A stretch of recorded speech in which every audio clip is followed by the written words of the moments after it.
Pinabulaanan ng pulisya ang alegasyon ng abogado ng Kingdom of Jesus Christ na hinuhukay umano ang basement ng isang gusali sa KOJC compound. Nakatutok live si Argil Relator ng GMA Regional TV. Argil? Mel, sinubukang pasukin ng Chief Legal Counsel ng KOJC kasama ang media kaninang hapon ang basement ng Jose Maria College na nasa loob ng KOJC compound upang alamin sana kung totoo ba ang sinasabing paghukay. Ngunit hindi sila pinayagan ng mga pulis. Ipinakita ng Kingdom of Jesus Christ ang litrato ng isinasagawa umanong paghukay sa basement ng isang gusali sa loob ng KOJC compound sa Davao City. Ipinadala daw ito kay Attorney Israelito Torion, abogado ng grupo, ng isang hindi niya pinangalanan.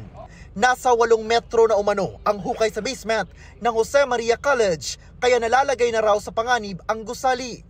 Pinabulaanan ng PNP ang sinasabing paghukay sa compound. About sa digging na yan, allegation letter ni Atty. Torion yan, let him prove that. Kasama ang media, pinuntahan ni Atty. Torion ang lugar. Allow us access to JMC basement. Ilang araw na ako nagre-request sa inyo ng confirmation kung totoo ba yung hukay na yan. Hanggang ngayon, hindi kayo nag-a-answer. Sinubukan niyang pumasok sa basement pero hinarang ng pulis ang grupo. Ang hawak ng inyong mga opisyalis, arrest warrant lang. Hindi po yan search warrant. Wala kayong karapatan na mag-conduct ng mining operations dyan. Paglabas ng team leader. Pag masaktan ako dito, ayaw ko kayo ng kaso, ha? Pag masaktan ako dito. Hindi naman kami nagpipilit dito. Dito lang kami. Nakatayo lang kami dito, ha? Huwag niyo ako itulak. Sa isang pahayag, ipinunto ni Atty. Torion na hindi pa rin nakikita ng PNP ang sinasabing tunnel matapos ang 11 araw ng paghukay. Kaya wala umanong basehan at haka-haka lamang ang paniwala ng PNP na naroon ang hinahanap nilang si KOJC founder, Pastor Apollo Kibuloy. Pero naniniwala pa rin ang PNP na nasa compound si Kibuloy. Hanggang ngayon, naniniwala kami na nandyan siya, tinatawanan kami. Sige lang, there's always time for everything. At darating, sabi ko nga kanina, makuhuli rin natin yan.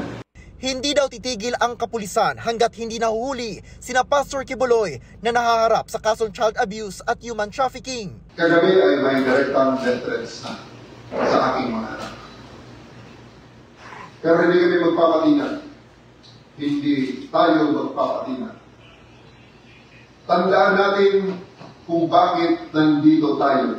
Ayon din kay Torre, hindi kinakailangan ng search warrant para sa kanilang pag-alugad sa KOJC compound. Wala search warrant dito. Ang search warrant ay para sa bagay at kontrabando. Wala kaming sinasabi na may kontrabando sa loob ng KOJC.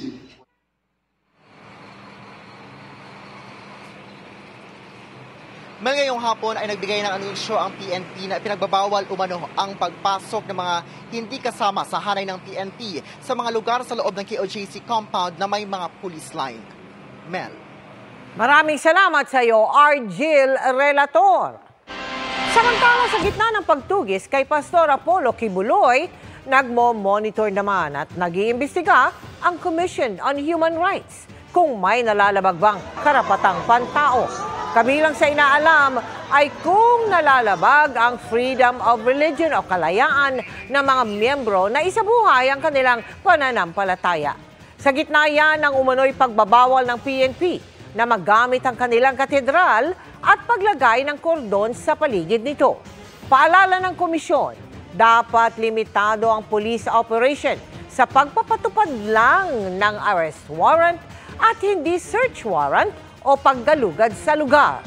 Dapat daw itong ipatupad ng naaayon sa batas at prinsipyo ng mga karapatang pantao. Gayunman, hinikayat ng komisyon ng pastor na tuparin ang pahayag na haharapin niya ang anumang kaso laban sa kanya kahit saan at kahit kailan. Nagpaalala rin ang komisyon sa KOJC members na huwag hadlangan ang mga pulis sa kanilang tungkulin na ipatupad ang warrant of arrest kay Kibuloy.